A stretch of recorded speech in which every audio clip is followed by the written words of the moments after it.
¿Qué tal, amigos? Muy bienvenidos una semana más a Tu Dinero Nunca Duerme, ya lo saben, el primer programa de cultura financiera de la Radio Generalista Española, un programa al que cada semana acudimos a aprender a invertir, a despertar nuestros ahorros, ponerlos a trabajar y siempre de la mano de los mejores. Hoy tengo mesa al completo, Domingo Soriano. ¿Cómo estás, Domingo? Bien, encantado. Programa muy interesante el que tenemos por delante. Tenía yo muchas ganas de tratar los temas que vamos a tratar y con quienes los vamos a tratar. Luis Alberto Iglesias desde Value School, ¿cómo estás? Muy bien, un placer como siempre estar aquí. Semana a semana no fallamos, ¿eh? Nada. Ni siquiera Manuel Llamas. ¿Cómo estás, Manolo? Yo siempre intento estar aquí al pie del cañón. ¿Qué tal, Fernando? Y lo estás al pie del cañón desde la trinchera o desde Tu Dinero Nunca Duerme, no fallas. Siempre, ya no fallas. Siempre hablamos en términos ya bélicos. Tiempos belicosos que nos han tocado. Muchas gracias, Manuel, por estar aquí una semana más también. Y voy a saludar ya a nuestros invitados del día. Son conocidos de todos ustedes, amigos del programa. Desde Finicen, su CEO, Giorgio Semensato. ¿Cómo estás, Giorgio? Hola, ¿qué tal? ¿Cómo estáis? Bien, muy contento de tenerte aquí con nosotros. Gracias por sacarnos de nuevo un hueco en tu apretadísima agenda, igual que lo hace tu director de inversiones, Kevin Comeyer. ¿Cómo estás, Kevin? Pues muy bien, muchas gracias. Muchas gracias a los dos. Además, habéis participado muy recientemente en una masterclass del curso de Invertir con Cabeza y Ganar Dinero a Largo Plazo que tenemos el equipo de Tu Dinero Nunca Duerme con los amigos de Locos de Wall Street, de LWS, un poco sobre los fondos monetarios, la necesidad de conocer en profundidad estos productos que no tenían sentido hace apenas unos meses, como quien dice, y que ahora lo tienen y de qué manera. Luego os preguntaré qué tal os va. Pero antes de arrancar la entrevista, ¿qué os parece si hacemos esa ronda de consejos que empiezan siempre en Value School? Bueno, pues gracias. Las clases del curso de Finanzas en Pareja empezarán el día 6 de mayo, es decir, están a la vuelta de la esquina. Así que los interesados se pueden todavía matricular en la página de formación de la web de Value School o mandando un correo a info@valueschool.es. Les informamos y allí se pueden también dar de alta. Un curso muy útil cuando las finanzas pasan a ser ya cosa de dos o de una familia. ¿Y qué profes tenéis?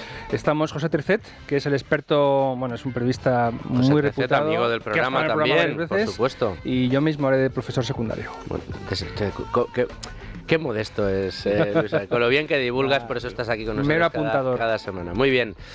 Nosotros, aquí en Tu Dinero Nunca Duerme, tenemos que recomendarles, como siempre, que se pasen por el canal de la Cuadrilla de Tu Dinero, por el canal de YouTube.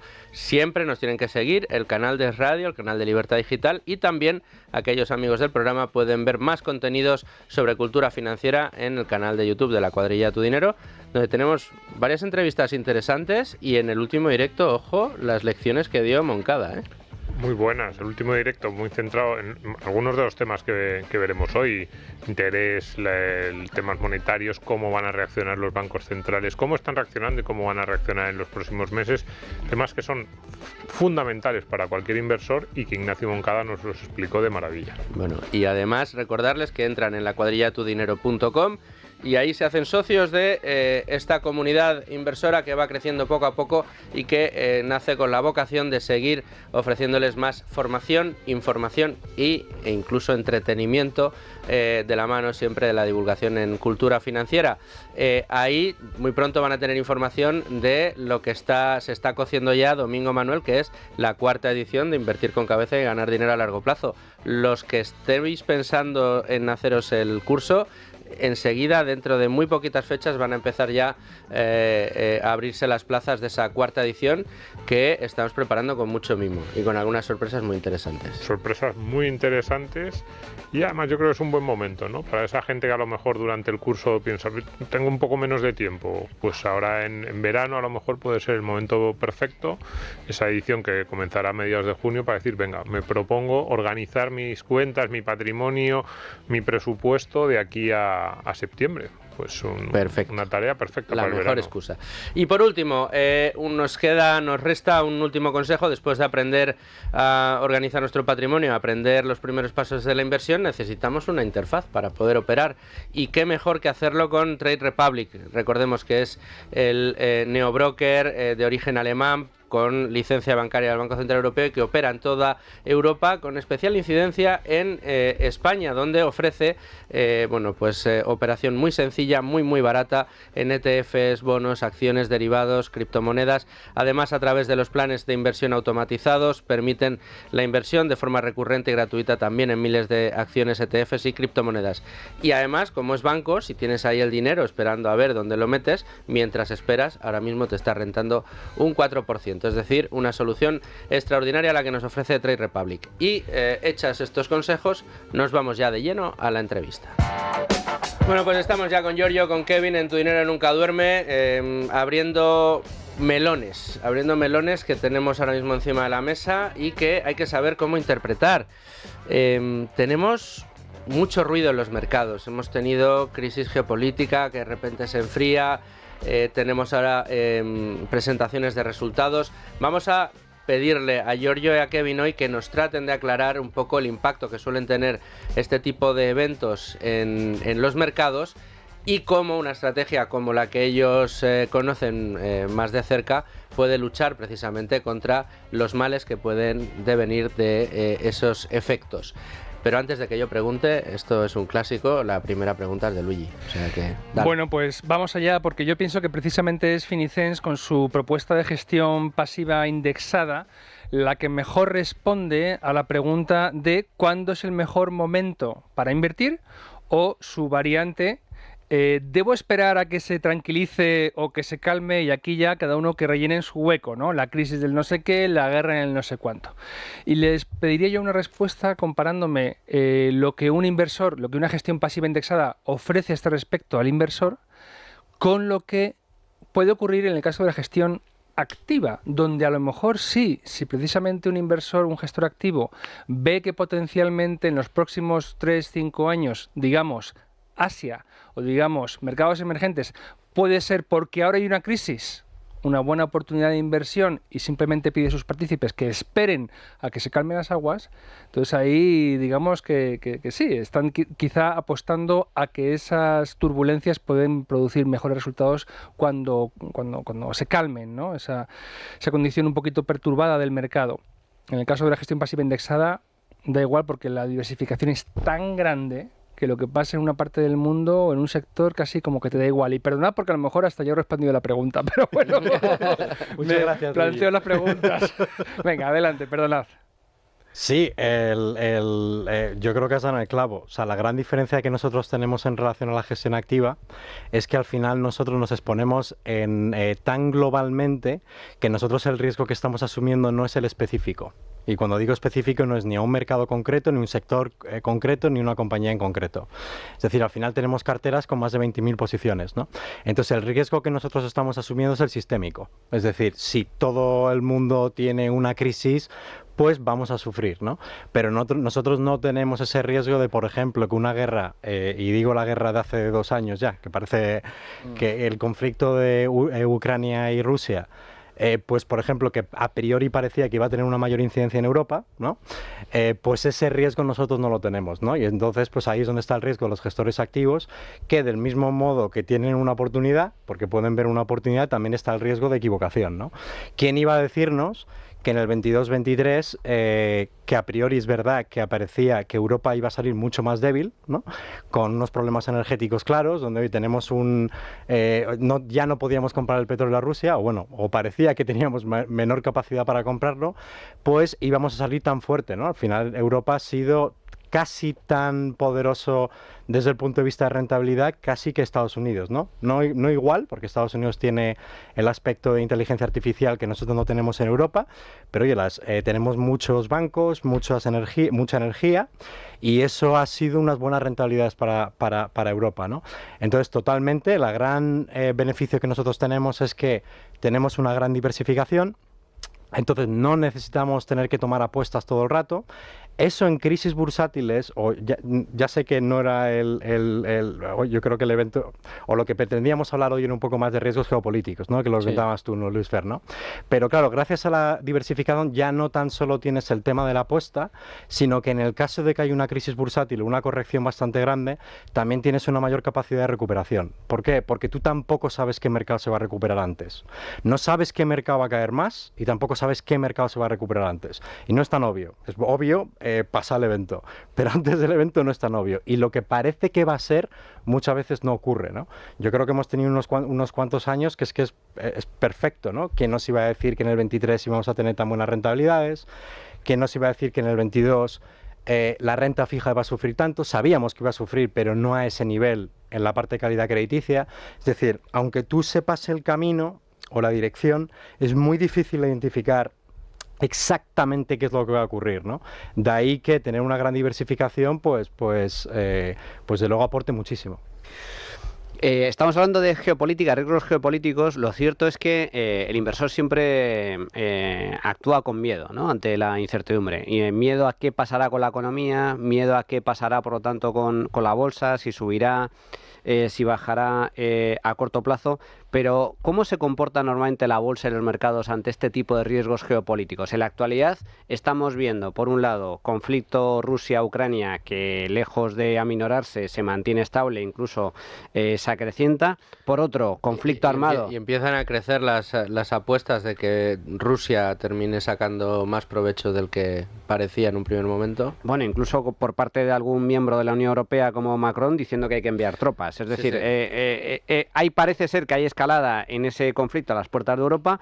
Ha estallado un nuevo conflicto bélico en Oriente Próximo, Israel-Palestina, donde además ahora hay vinculación directa con Irán, con un ataque directo, y sin embargo los mercados parece ser que, bueno, de momento se mantienen más o menos estables. ¿Qué opináis sobre este tipo de riesgos? ¿Qué nos podéis decir sobre eventos que hayan pasado en el pasado, en años anteriores, con este tipo de conflictos bélicos, y cuál ha sido la reacción de los mercados? Pues nosotros precisamente hemos analizado esto, digamos, puzzle, ¿no? Porque es muy fácil ante eventos geopolíticos fuertes el asustarse, ¿no? Es algo, yo creo, humano y desde luego, y además son muy recurrentes. No es algo que no tengamos en la historia, que si te vas a los últimos 50, 60 años, pues has tenido muchos eventos, ¿no? Y hemos estudiado, pues, y además incluso lanzamos una nota a clientes cuando ocurrió, por ejemplo, la guerra de Rusia y Ucrania, ¿no? Y analizamos este aspecto porque nos parecía que una cosa es la reacción humana, el estímulo, y otra cosa es qué es lo que sabemos de la historia, que yo creo que ayuda mucho a la hora de, oye, si tenemos datos de cómo se han comportado todos los eventos anteriores, pues podemos de alguna manera ayudar a los inversores a cómo tienen que reaccionar ante eventos presentes o futuros, ¿no? Y estudiamos, para que os hagáis una idea, la anexión Rusia de Ucrania en el 14, tsunami en Japón 2011, ataques terroristas en Londres y en Madrid 2005-2004, guerra de Irak 2003, ataque terrorista a las Torres Gemelas en Estados Unidos en el 2001, guerra de Kosovo, Bosnia, Nixon, la muerte de Kennedy y las crisis de misiles de Cuba, ¿no? O sea, hemos tomado los peores momentos en los últimos 50-60 años, ¿no? Y cuando analizamos los datos, hemos tomado, lo que hemos hecho es ver la reacción inicial, es decir, qué es lo que ha ocurrido nada más que haya el evento, ¿vale? Que eso en general tiende a haber caídas, ¿vale?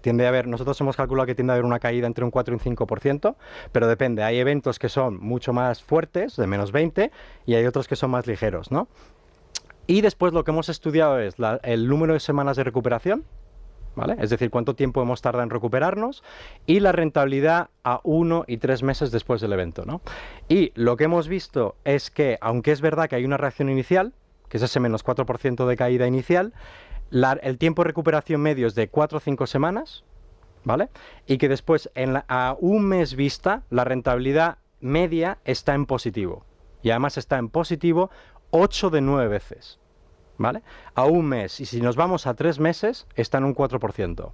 Si nos vamos a 12 meses, 8%, y así subiendo, ¿no?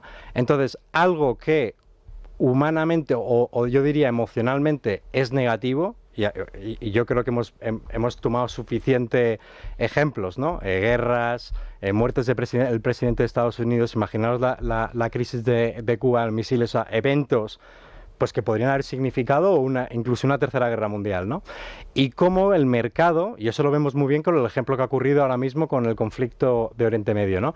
Donde había una diferencia claramente entre lo que es analistas políticos, analistas geopolíticos de riesgo, donde analizaban este evento como desde luego un claro problema para el mundo y por lo que puede llegar a suponer, ¿no? Y como los mercados, si vemos cómo se han comportado el oro, el petróleo, el dólar, todo ha estado prácticamente neutro. De hecho, el efecto principal de los mercados que han ocurrido en estas últimas semanas han tenido mucho más que ver con las no bajadas de tipo de interés por el lado de Estados Unidos, que ahora ya se están posponiendo o el mercado ya está asumiendo que van a ser posteriormente a Europa.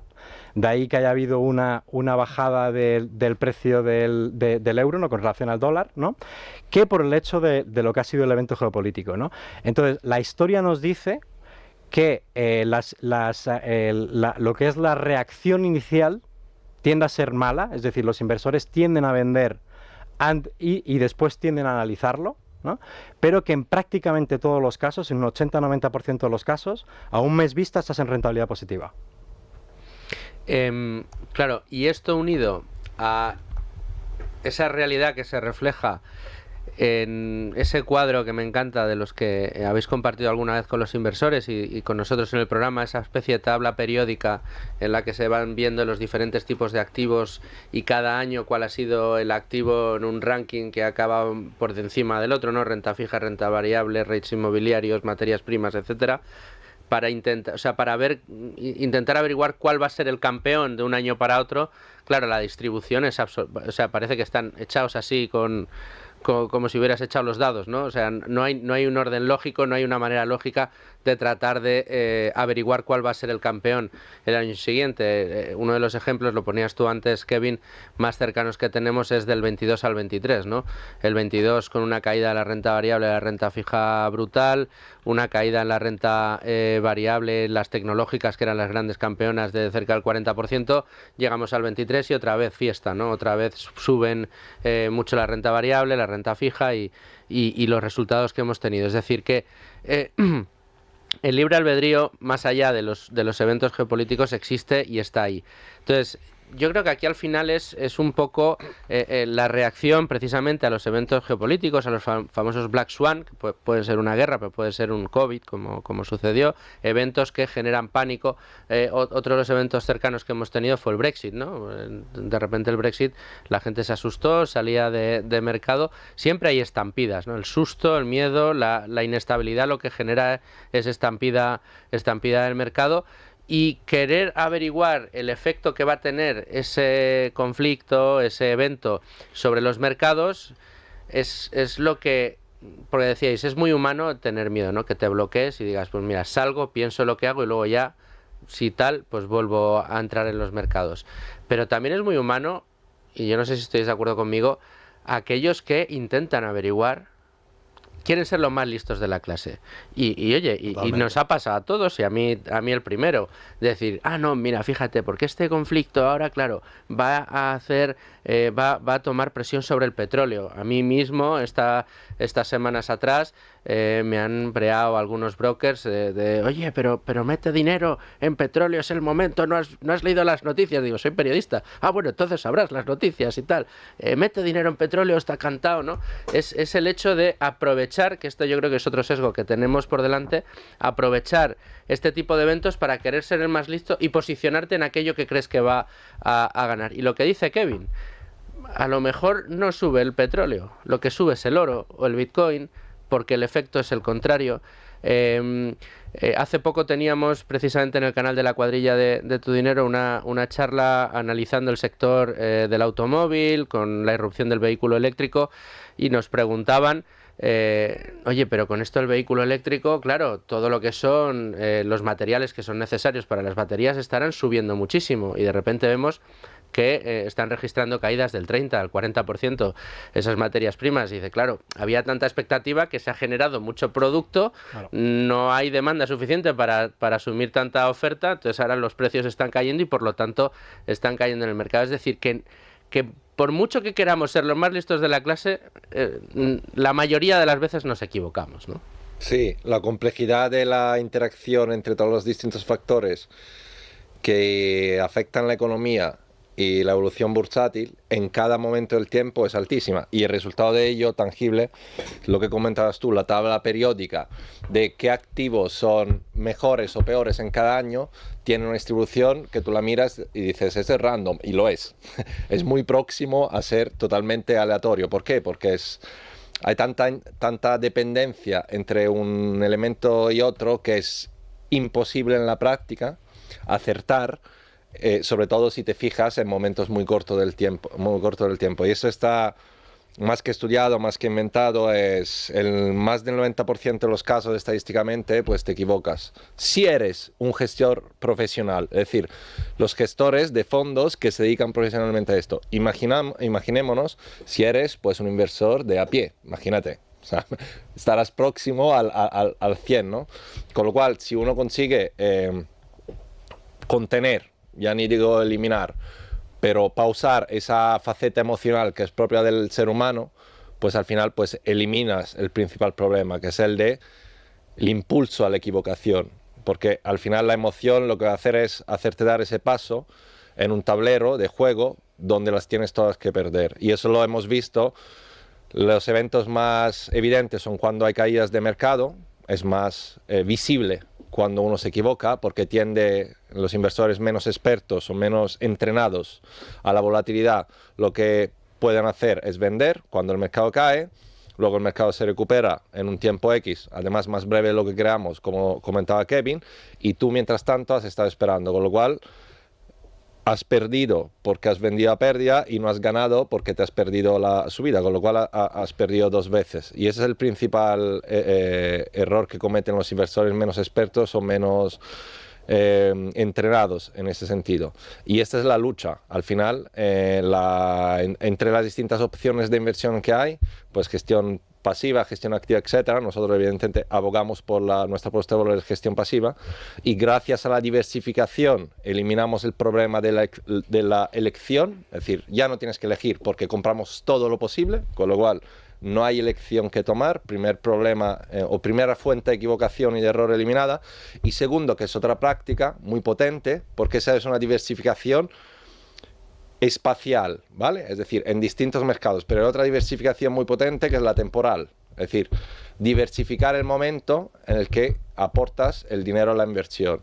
Nosotros abogamos para no tan solo trabajar que ya de sobra, ¿no? La diversificación en mercados y en sectores, etcétera, potenciarla a través de la diversificación temporal, que consiste en trata de ser posible, invertir periódicamente, de ser posible mes a mes, y así te asegurarás que pase lo que pase en los mercados, no tan solo estás cubierto ante el error de equivocarte de activo de mercado, sino antes del propio hecho que el mercado sube y baja, porque así funciona y siempre funciona en los mercados a lo largo del tiempo. Entonces tú, invirtiendo periódicamente mes a mes, pues lo que haces es comprar en distintos momentos del tiempo, y eso hace que promedies el valor al que entres a mercado. Y eso está demostrado también, pues de nuevo, científicamente, que a largo plazo pues potencia todavía más pues ese efecto positivo de la diversificación. Domingo. Sí, a mí me gustaría recalcar, y me imagino que tenéis algunos datos sobre el segundo miedo que a mí me da con los pequeños inversores, porque es verdad que un error es tratar de anticipar lo que va a ocurrir, tratar de acertar, tratar de ver qué tipo de activo lo va a hacer bien en los próximos meses. Lo normal es que sea una fuente de errores y de malas rentabilidades. Pero el segundo miedo, que es, podríamos decir, el contrario, es decir, como no tengo ni idea, pero esto está muy complicado, mejor me quedo fuera. O es que ahora, mira, sí hay momentos para estar en el mercado, pero ahora con lo de Ucrania, con lo de Israel, deja. Mejor me espero a que esto se tranquilice. que parece que es una decisión pasiva, que es decir, bueno, pues ni fu ni fa, no me afecta, pero en realidad sí que te afecta, porque estar fuera del mercado es una decisión de inversión y es una decisión de inversión que tiene implicaciones e impacto directo en tu patrimonio. Lo peor que puedes hacer, siendo claro, honesto, para el patrimonio de un inversor en el medio y largo plazo, es estar fuera de mercado. Porque la realidad es que si tú supieras cuándo es buen momento y mal momento, todo el mundo decidiríamos, buen momento, mal momento. El problema es que no lo sabemos. Y lo más normal es que la equivocación tiene dos fases. Tiene la equivocación de que tú no estás fuera de mercado, a lo mejor te ahorras esa caída, asumamos que has acertado y que no has caído. Después está la decisión 2, que es cuándo entrar. No es tan fácil. El que tiende a vender tiende a ser asustadizo, a no estar en el mercado. Y no va a vender justo cuando el mercado está en la V, en la parte de la V al final. Probablemente vuelva cuando hay unos signos claros de que las cosas van bien. Y normalmente eso es posteriormente a la recuperación de la V. Es decir, que es que no hay por dónde cogerlo, pero y hemos analizado mucho hemos cogido para lo que tú mencionas, Domingo, lo que hicimos fue analizar los flujos netos de salidas de los fondos de inversión en España. Porque eso no deja de ser la mejor representación que tú tienes de un conjunto del miedo de España. Y cogimos la crisis financiera, cogimos el COVID, etcétera, ¿no? Y entonces ahí es cuando nos damos cuenta de cuándo realmente el inversor vende, ¿no? Es decir, al final los flujos netos, que son la suma de entradas y le restamos las salidas. Entonces, si el número es negativo, es que ha habido más salidas que entradas, ¿no? Y entonces en momentos malos tú ves un montón de salidas, ves que la gente vende, hay poca gente que compre, ¿no? Hay mucha gente que vende, ¿no? Y tú te das cuenta que sistemáticamente, y además esto no es único a España, ¿eh? Nosotros hemos hecho un análisis español porque, bueno, entendemos que tenemos que hacerlo en el mercado español. Pero yo antes, cuando estaba en el Reino Unido, igual, es decir, que es que hay algo universal humano, que es que esto en Inglaterra era igual, que se supone que siempre no, que tienen una mayor experiencia, pues da igual donde estés, si estás en Estados Unidos o en Londres, ¿no? Esa educación financiera que tienen de más no les sirve para poder contrarrestar este efecto negativo en el momento de ventas, ¿no? O sea, en el momento de crisis, ¿no? Y entonces eso se ve claramente, se ven que los inversores en media, casi todos, tienden a vender en el momento en el que el mercado está más evidentemente peor para ellos, ¿no? Y tienden a comprar en el momento en el que está al revés, ¿no? Entonces tienden a magnificar la pérdida, ¿no? Y nosotros además hicimos un estudio bastante interesante, ¿no? Y comparamos precisamente lo que era el inversor que se había mantenido en todo el periodo frente al inversor utilizando los flujos, intentando ver qué rentabilidad hubieran tenido mirando los flujos, y vimos que el mejor inversor de lejos era el que se había mantenido tanto en la caída como en la subida. El peor, y después ya era una cuestión de restar rentabilidades. Y sabemos por la crisis financiera sobre todo, que eso fue un periodo bastante malo durante bastante largo en el tiempo, que el inversor vendió en el 2008-2009 y no volvió hasta el 2013. En el 2013 ya teníamos prácticamente un 30-40% de rentabilidad. Es decir, la percepción del inversor, porque yo creo que esta es la gran pregunta. La pregunta es cuando tú sientes que las cosas van bien, es que el mercado ya ha avanzado. No, el mercado va volando, o sea, lleva volando 2 años. Claro, entonces esa es la gran dificultad. Y sobre todo, y eso yo creo que me entenderéis, está muy en función de lo que tú escuches, de lo que tú leas, de las noticias, que en general tienden a venderse más las noticias negativas que las positivas. Es decir, tú tienes un constante bombardeo de cosas negativas y además tiendes a coger esas cosas negativas y a ponerlas en el mercado. Ejemplo, te pueden decir que España va a hacer peor, pero puede ser que sea un buen momento para invertir, pero da igual, tú ves. Tu mensaje en los medios es que va a ser peor, ¿no? Porque a lo mejor la situación económica española va a ir a peor, pero puede ser un buen momento para invertir desde el punto de vista de mercados a nivel global. Entonces, yo creo que hay ese conflicto y desde luego es una cosa que tenemos que mejorar todos como sociedad inversora. Es que esto que estás comentando, Kevin, a mí me parece muy relevante porque efectivamente los mejores momentos para comprar en bolsa, lo hemos visto a lo largo de los últimos 15, 20 años. El mejor momento para entrar en bolsa, año 2009, cuando estaba todo destrozado, el mercado absolutamente destrozado, el S&P 500 por los suelos, las bolsas internacionales cayendo a plomo después de la quiebra de Lehman Brothers. Luego, también buen momento para entrar ahora en el mercado inmobiliario.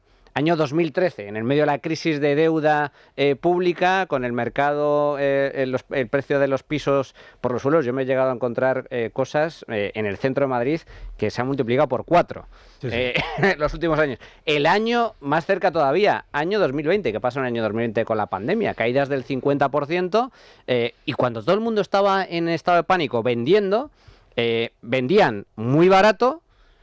Y sucede lo mismo, en momentos de burbuja entran comprando muy caro. Entonces es justo lo contrario. Es lo contrario a la intuición, como digo yo, es huir de las tiendas cuando pones rebajas. Claro. Y el día que más caro está es agolparte en la puerta para ser el primero en comprar, ¿no? Con una desventaja, que tú cuando miras las rebajas te puedes permitir esperar porque ya tienes una camiseta encima. El problema de los mercados es que a lo mejor te tiras esperando 10 años, aquello no ocurre y te has muerto de frío. Ese es el problema. Es la diferencia clave. Que a lo mejor llevas esperando tiempo esa caída y esa caída no llega durante 10 años y te has perdido un 200% de rentabilidad. Un apunte, hicimos una sesión hace poco en Value School sobre el inmobiliario y esto es algo que se ve en el inmobiliario. Yo conozco gente que está diciendo, yo voy a esperar a que baje para entrar, ¿no? Y lleva subiendo, pues esto, vamos, en los lugares donde todo el mundo quiere vivir, como Madrid y Barcelona, eso no va a bajar nunca, pero por razones económicas obvias. Todo Dios quiere vivir ahí por una muy buena razón. Y luego solo un punto, cuando se desploma el mercado y dices, tú mismo te has estado repitiendo durante años, solo entraré cuando esté barato. Cuando está barato y hay pánico, tampoco entran.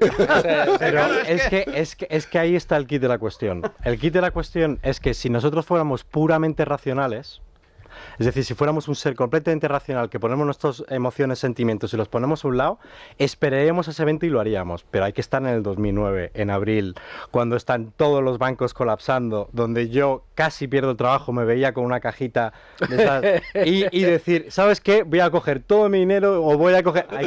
Una cosa es decirlo y otra cosa es hacerlo. Y entonces lo normal es que cuando lleguen esos momentos, no lo hagas. ¿Por qué? Porque como todo el mundo no solo está cayendo, sino que además tú sabes que hay unos riesgos, en ese momento es muy difícil abstraerte de la situación en la que estás. Por eso, lo bueno que tiene es que, y yo creo que Giorgio va con el clavo, la aportación regular lo que hace es que tú te olvidas del proceso de decisión de la entrada del dinero.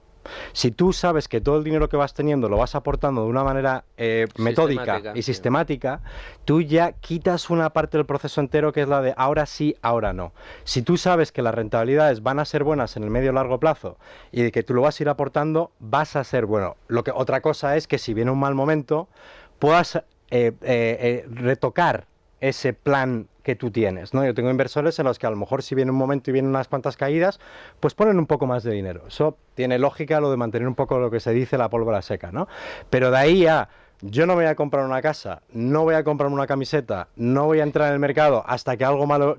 eso no funciona. Oh, no, dicen que va a haber recesión. Bueno, entonces en renta variable ahora no, habrá que esperar. Pues así se han comido el 2023 más de uno. En fin, muchas gracias, Giorgio. Kevin, vamos a escuchar ahora los inolvidables de la inversión que nos trae todas las semanas Trade Republic y su country manager en España, Antón Díez Tubet.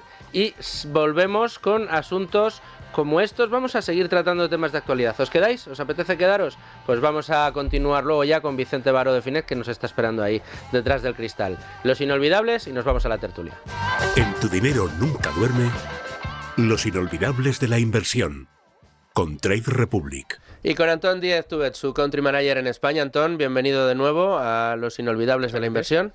Un tema polémico hoy. Uno de esos que aquí en Tu Dinero Nunca Duerme siempre decimos, ni con un palo largo no te acerques. Pero oye, es un producto que está ahí, o unos productos que están ahí, y que es importante conocer, sobre todo conocer los riesgos que tiene y cómo empezar a operarlos si queremos operarlos. Aunque, insisto, si no tenemos ni idea y no somos capaces de entenderlo, ni con un palo largo. Los derivados. Efectivamente. Amigo, la madre del cordero, los derivados. Estos que mueven tantísimo el mercado, hay que decirlo en muchas ocasiones. Bueno, los derivados son un producto muy complejo que conlleva muchísimo riesgo, principalmente porque te estás pidiendo dinero prestado para invertirlo, entonces a poco que el mercado se mueva un poco, el impacto sobre el capital utilizado es muy alto, ¿no? Porque te estás apalancando 100 veces y pones 10 euros y estás expuesto 1.000 euros o así, pues oye, cualquier pequeña fluctuación se lleva por delante el capital. Sí, no, yo con 100 euros puedo obtener unas rentas como si hubiera invertido 1.000. Sí, Sí. Y unas pérdidas también. Y unas pérdidas también, sí. Pero bueno, yo vengo hoy a contar el porqué de la existencia de derivados dentro de una inversión a largo plazo, responsable y sin... Como siempre decimos, sensata, a largo plazo. Y sin especular, ¿no? Y podemos hablar oye, cómo lo gestionan los gestores de dinero de grandes patrimonios, cómo los utilizan los gestores de fondos de inversión, porque, bueno, cuando me escuchéis veréis que tiene sentido. Por un lado, el uso frecuente de derivados se lleva a cabo para realizar un apalancamiento moderado. ¿Qué significa? Oye, pues lo que hablaba, ¿no? Tú tienes una distribución estratégica de activos y quieres hacer un movimiento táctico para sobreponderar una acción o un sector, etcétera. Tú puedes coger un dinero adicional que tenías, pues desinvertir de una parte de tu cartera para dedicarlo a esa sobreponderación, o puedes utilizar un derivado, que al final, con poco capital, te permite tener una exposición superior, tal, al final te estás utilizando deuda para tener una gran exposición y necesitas poco capital. Pues puedes realizar un apalancamiento moderado en un tipo de activo, en una acción, para ganar esa exposición deseada, ¿no? Eso no es especulativo, es en el sentido que es, oye, no me la estoy jugando a o B a que esta empresa vaya bien y si se va a la mierda pues he perdido todo, sino que, oye, pues estás haciendo una pequeña apuesta que crees que te puede dar una rentabilidad significativa porque has analizado el sector o la acción y crees que hay una oportunidad, ¿no? Pues lo puedes hacer así. Tiene un componente claro de ser a corto plazo, que va en línea con ser un movimiento táctico, porque al final los derivados, al ser apalancamiento, pues el coste de financiación es elevado y pues cada día que estás utilizando un derivado pues se va perdiendo valor inherentemente. Si la acción se queda plana, tú estás perdiendo valor dentro del derivado día a día, ¿no? Pero bueno. Así se puede hacer un uso responsable. Otro uso muy común y que además suele ser beneficioso para los inversores es para hacer una cobertura de cartera, es decir, tú estás comprando como si fuese un seguro de, oye, mi exposición estratégica a largo plazo en mi cartera tiene una exposición del 25% a la bolsa de Japón, imagínate, y aquí todo el mundo está diciendo que Japón va a entrar en una recesión de la pera, la bolsa se va a ir a la mierda y yo no quiero vender porque tengo plusvalías acumuladas, creo que es un tema cortoplacista, ¿no? Que puede haber una corrección fuerte en Japón, pero que a largo plazo sigue teniendo sentido que tenga ese 25%, cubro mi exposición a Japón, compro un seguro y lo hago a través de un derivado. Otra vez, con poco dinero, tú pagas la prima de una opción y tienes una protección en caso de caídas de la bolsa de Japón durante un plazo de tiempo. Tu derivado va a aumentar el valor y va a compensar la pérdida de valor de la cartera. Entonces estás compensando uno con otro. Tú has pagado la prima, te has gastado, yo qué sé, 1.000 euros, cubres tu exposición a Japón durante 6 meses. ¿Que cae Japón?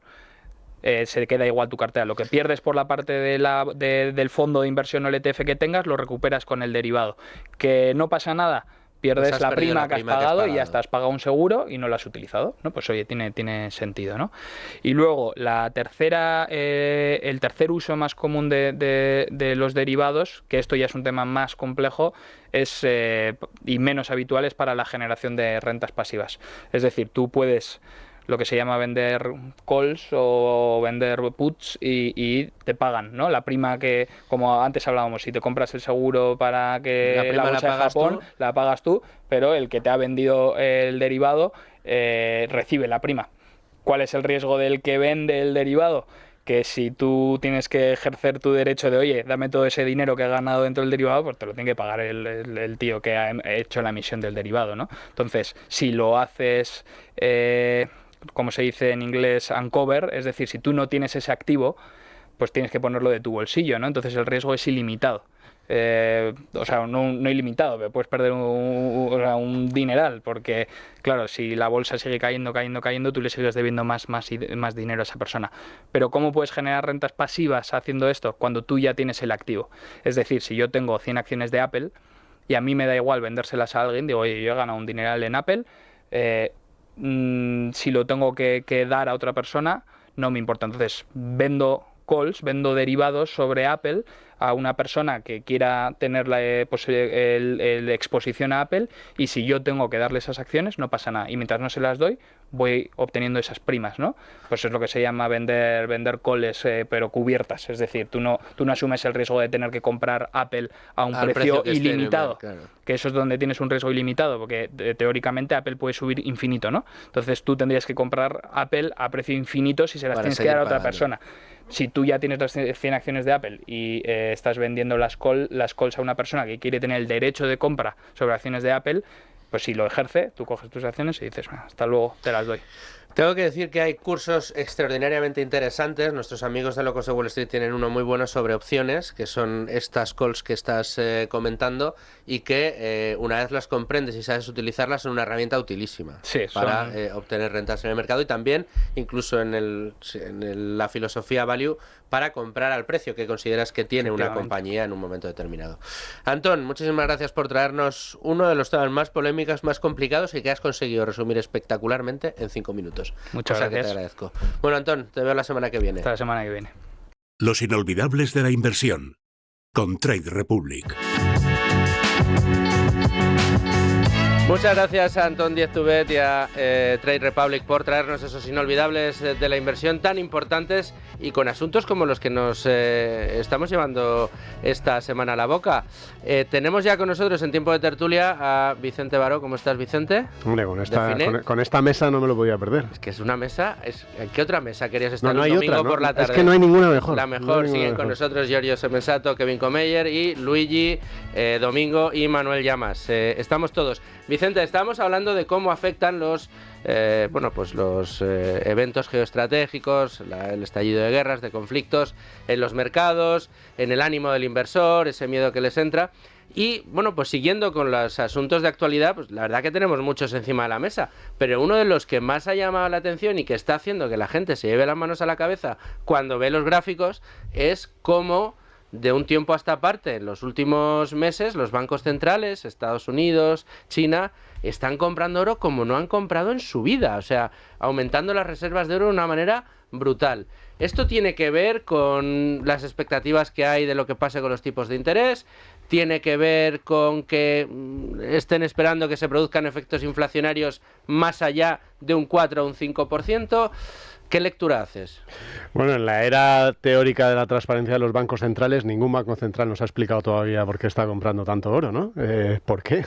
O sea, ¿cuál es el motivo? Entonces ya, cuando no hay información, quedan las conjeturas, ¿no? Y las conjeturas, pues evidentemente estamos en un entorno de mucho... Bueno, ya lo vemos todos los días en los titulares, mucho más riesgo geopolítico, pues que si ahora realmente la amenaza de Irán o la Israel o es un juego para intentar... Entonces yo creo que ante esas, pues hay un riesgo, lógicamente, de inflación devastadora potencial, con los niveles de deuda pública, que se habla poquísimo. Este es uno de los temas que menos se habla. Y esta mañana leía un informe que decía precisamente, ¿cómo es posible cuando lo que más ha tirado por suelo a las grandes potencias a lo largo de la historia han sido los niveles de deuda desaforados, ¿no? Pues ahora lo tenemos en Estados Unidos, ¿no? Ya sabemos que el oro, en esos contextos en los que siempre ha funcionado bien históricamente, pues no sabemos si son los propios bancos centrales mirando los niveles de deuda y diciendo me voy a cubrir por si acaso, ¿no? Pero no hay información, no sé si alguno habéis visto información de los bancos centrales, explicando los tipos de interés la que queráis, explicando por qué están comprando tanto oro, yo no he visto ninguna. No hay explicaciones. Y luego además esas gráficas a las que hacías alusión de la deuda, a mí me recuerdan mucho a las que decían del palo de hockey, tú que has escrito tanto sobre pues aquella trama del cambio climático, esas gráficas del palo de hockey que nos íbamos a ir al carajo y las temperaturas se iban a poner por las nubes, esas gráficas como muy planitas y de repente un pico enorme hacia arriba. Pues si te fijas en las gráficas de deuda pública en Estados Unidos, deuda pública en Europa, el agregado M2 en Estados Unidos o en este caso la compra de oro por parte de los bancos centrales, todas esas gráficas son palos de hockey ahora mismo, están arriba en pico todas y coincidentes en el tiempo. Giorgio, Kevin. Si nos atendemos, por ejemplo, a lo que dijo el Fondo Monetario Internacional publicó algo bastante interesante de los riesgos a nivel global, cuáles eran los principales riesgos. Y puso sobre la mesa el hecho de la deuda, que es evidente, que sabemos que el problema lo tenemos, lo que pasa es que los mercados lo están, de alguna manera, una patada para adelante, ¿no? Es decir, sabemos que el problema está ahí, sabemos que tenemos una deuda brutal, hablamos de nuestro déficit que tenemos por el lado español porque no somos capaces de cumplir el 3, pero en Estados Unidos están casi en el 10 de déficit. O sea, no nos olvidemos que tenemos a la principal economía, pues es que creemos que el crecimiento económico en Estados Unidos solo se basa en tecnología y en AI, en inteligencia artificial, pero la realidad es que tiene un déficit mucho mayor que toda Europa, ¿no? Entonces sabemos que hay un problema por el lado de deuda, ¿no? También las economías que más oro están comprando son las economías emergentes. Es decir, las economías emergentes tienen muchísimos treasuries, como se dice, letras del tesoro estadounidense, ¿no? Entonces también quieren diversificar y tener activos que no sean necesariamente deuda. Deuda es un problema. También tenemos el problema que hubo con la deuda en el 22, donde mucha deuda de calidad crediticia elevada, bonos de gobiernos gubernamentales europeos y estadounidenses cayendo casi un 20%, oro no tuvo esas caídas, ¿no? Y también tienen el aspecto de la inflación, que normalmente los metales, no siempre, pero tienen un aspecto intrainflacionista en el sentido de que pueden hacer bien cuando hay una inflación desbocada, ¿no? Entre comillas, ¿no? Entonces yo, si fuera un banco central, yo veo bastante lógico el comprar oro. A mí esto me hace gracia, porque... Joder, pues a mí me asusta. A mí me hace gracia. No, porque vivimos en la época de los técnicos, de los académicos, de los expertos, de los que son así como muy, muy sofisticados, ¿no? De los papers. Y se ponen, el día que hay un problema, se ponen como la señora Paca de Cuenca. Compran oro, lo meten ahí en el baúl y después, a ver, y a que pase la tormenta. Que yo digo, pues para eso no necesitabas tantos economistas de Yale y tanto paper. Eso lo lleva haciendo todo el mundo los últimos 10.000 años. O sea, pero esa diferencia, esa discrepancia me genera... Además, parece que hemos entrado en un terreno en el que el sano temor a la deuda y el sano temor al déficit se ha olvidado y se ha normalizado. Quiero decir, tienes al mercado como un yonki esperando la liquidez y que bajen los tipos de interés, lo que supondría seguir dándole una pata adelante a la inflación, y a nadie le importa efectivamente que los déficits vayan subiendo. Ahora el Fondo Monetario Internacional le ha dado, como decíais, por decir, ojo, cuidado, que el déficit aquí en Estados Unidos está demasiado alto, pero nadie dice nada porque la deuda de Estados Unidos se haya ido por encima del 100%. Asumimos con naturalidad, noticia de esta semana pasada, que la deuda pública en España supere por primera vez los 1,6 billones de euros, cuando hasta hace 2 días estábamos en el billón más o menos, ahí equiparado con el Producto Interior Bruto. Aquí nos endeudamos como si no hubiera un mañana, no pasa absolutamente nada, nos hemos tirado 10 años con tipos al 0% en negativo, endeudarse no valía nada, y a nadie parece preocuparle, salvo al que compra mucho oro, claro. Yo quería hacer nada más que un apunte muy breve de tipo histórico. Acordaos de que estamos hablando de la enésima resurrección de la bárbara reliquia, es decir, el oro lleva acompañando a la humanidad siglos, y en el siglo XXI estamos ahora, toda esta mesa, comentando una actualidad que se basa en lo que ocurre con la acaparación de oro por parte de bancos centrales. Y antes comentaste al comienzo del programa el libro, bueno, la sesión con Ignacio Moncada. Su libro es una historia que hay que leer, es la historia del envilecimiento de la moneda basada en oro a lo largo de la humanidad. Es decir, es que se aprende muchísima teoría monetaria. El libro se llama La Odisea del Dinero, y esto podría ser un capítulo o un apéndice, o quizá al día de mañana a Ignacio le ofrezcan reeditarlo con una ampliación. Esto podría estar perfectamente en aquel libro, que se lee como una novela y que enseña como el mejor tratado de economía. Es divertido y muy... La Odisea del Dinero, Ignacio Moncada, lo encuentran en Amazon o en cualquier libro. Porque el oro ha estado en la base de las monedas de la humanidad desde que se pusieron a acuñarlas. Pero fijaros que cuando había monedas de oro, entonces los reinos... los reyes laminaban las monedas, se quedaban con parte de ese oro y le metían aleaciones diferentes. Envilecían la moneda, pero se quedaban con el oro. Hoy no son los reyes, hoy son los bancos centrales los que envilecen la moneda fiduciaria que utiliza todo el mundo, pero ellos acaparan. Esto es una señal alcista para el oro, está claro. Hombre, claro, o sea, fíjate que cuando hablamos del techo de deuda, cada vez que sale el tema del techo de deuda, la aproximación que se hace, que hacemos en los medios muchas veces es, ¿cómo no aumentan el techo de deuda? Van a provocar una crisis, ¿no? O sea, claro. Entonces que lo aumenten. Estamos en la jugada esa. Yo me voy a volver al 2024 y también está, porque ahora parece que está un poco menos de moda porque hace unas semanas que no sube, pero Bitcoin como esa alternativa, mucha gente dice el oro digital y tal, ¿no? Que también está en unos niveles, o sea, en este año me parece que es el activo, si lo consideramos activo, que más sube, ¿no? O sea, los dos activos contra la expansión monetaria, los dos han ido a máximos. Lo que pasa es que uno está bien visto de momento por los bancos centrales y el otro no está muy bien visto por los bancos centrales, no tienen reservas, ni parece que lo vayan a tener a corto plazo la mayoría, pero están los dos en máximos, ¿eh? Pero esto, cuidado con lo decía yo antes medio en broma, todos estos economistas académicos que forman parte de los que toman las decisiones en los bancos centrales, porque básicamente ahora son enormes departamentos de análisis de estudios. Son los dos activos que más han criticado, que más incluso en ocasiones se han mofado de ellos. Ellos han planteado que iban a hacer una política monetaria. Esto viene de hace 30 años, una política monetaria muy moderna, que iban a superarse los ciclos, que ya no iba a haber esos movimientos en los mercados ni en la inflación, que iban a controlar aquella época de Greenspan y de Bernanke, ¿no? Que se llamaba aquello, la gran moderación lo llamaban y decían esto, ahora ya sí que tenemos las herramientas. Pues bien, han fracasado una y otra vez, los listos, por eso decía yo, cuidado, los listos han fracasado, ahora están volviendo a aquello de lo que se reían, y los dos activos que mejor lo han hecho en los últimos 5 años son los dos activos más detestados y más señalados por todos esos que sacan los papers y que hacen unos estudios súper profundos sobre cómo va a ser la política monetaria del futuro. Es que parece, sí, Luigi, te doy la palabra enseguida.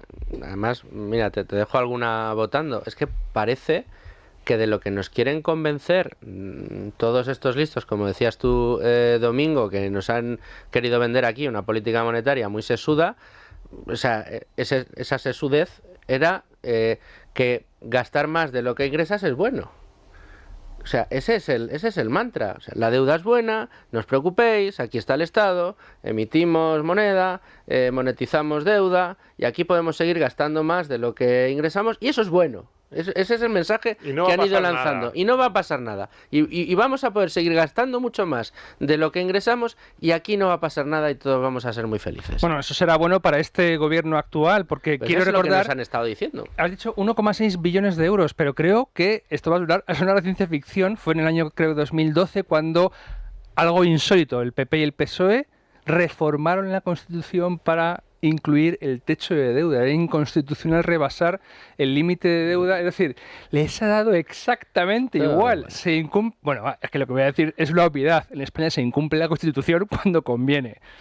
Y este es un caso. Sí, sí. Un punto, porque estaba buscando exactamente quién ha hecho la propuesta. Comentabas antes, Vicente, el tema de Bitcoin. Recordar que en los últimos días, concretamente el pasado 21 de abril, la senadora demócrata Elizabeth Warren ha propuesto crear un impuesto del 1% sobre todos aquellos tenedores de criptomonedas a partir de $500.000, ya sean personas físicas o jurídicas. Esto es muy típico de los políticos.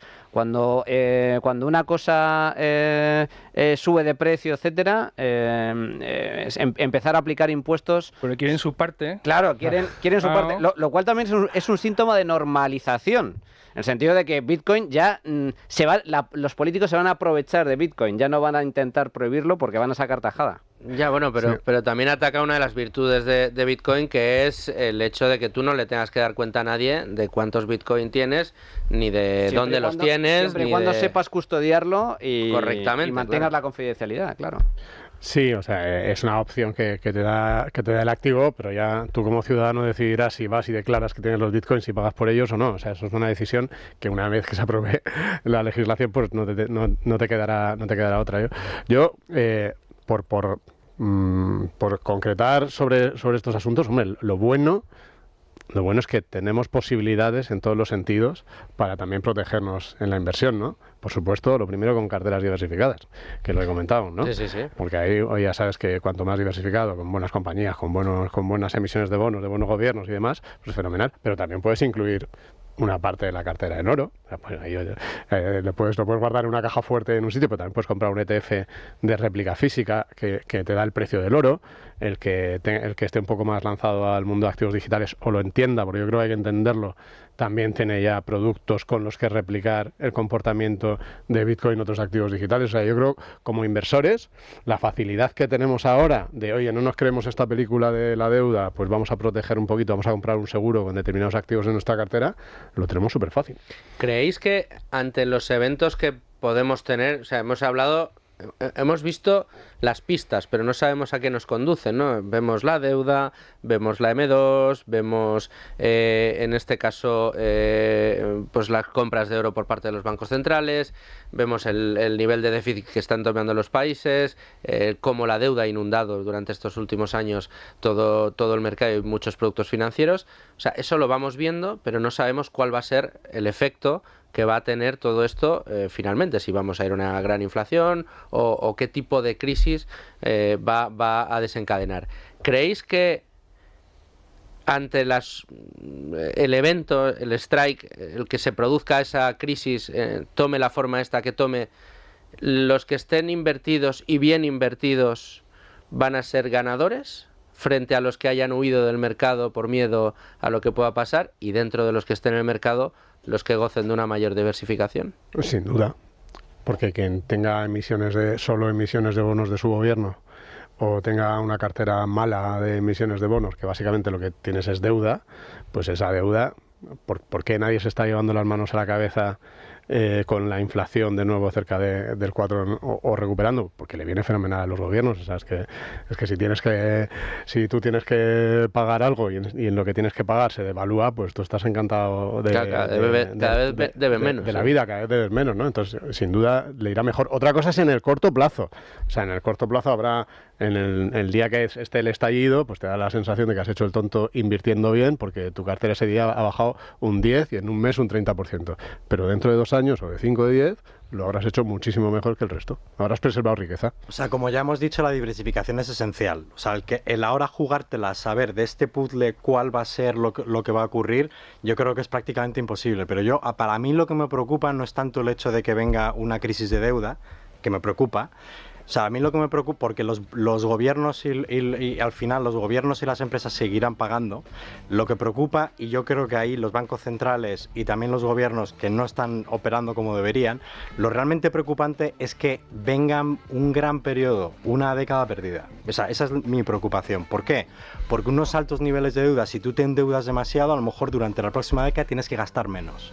Entonces tú puedes tener una década en la que has crecido demasiado, porque está claro que si gastas más de lo que tienes, creces por encima de tus posibilidades, estás por encima de potencial, y después cuando suben los tipos de interés, imaginaros con un nivel de inflaciones elevados donde tenemos que pagar el 4%, oye, que los gobiernos no estaban pagando prácticamente nada por su deuda. Y ahora mismo, con una deuda 3 veces mayor que la crisis financiera, pasan a tener que pagar un 3 o 4% de tu deuda. Ya veremos cuando todos los gobiernos tengan que... Porque ahora mismo su tipo efectivo es bajo. ¿Por qué? Porque a medida que esto es como la hipoteca, ¿no? A medida que vas poniendo todos estos bonos y los vas emitiendo nuevos a mercado, tu tipo de interés efectivo va aumentando. Yo creo que la gran pregunta es ¿cuánto va a sufrir la economía cuando ese momento llegue? Evidentemente, los Apple, mejor tener calidad bonos de Apple que tenerlo de una empresa pequeña que va a bancarrota. Desde luego no la vamos a contestar esa pregunta en el programa de hoy porque nos hemos quedado sin tiempo. La deuda mía es de minutos con Luis, con nuestro técnico en este momento. Nos hemos ido de tiempo, lo lamento mucho, pero os agradezco a todos que hayáis estado aquí, que hayamos tenido este debate tan interesante. Domingo Sereno, muchas gracias. Giorgio Semesato, Kevin Comeyer, muchas gracias a los dos. Vicente, gracias por acompañarnos esta semana. Manolo, Luigi, os veo la semana que viene. Y a todos ustedes, señores oyentes, amigos, espero que lo hayáis pasado bien. Os espero aquí la semana que viene con asuntos, espero, de vuestro interés. Y hasta entonces, sed muy felices, amigos.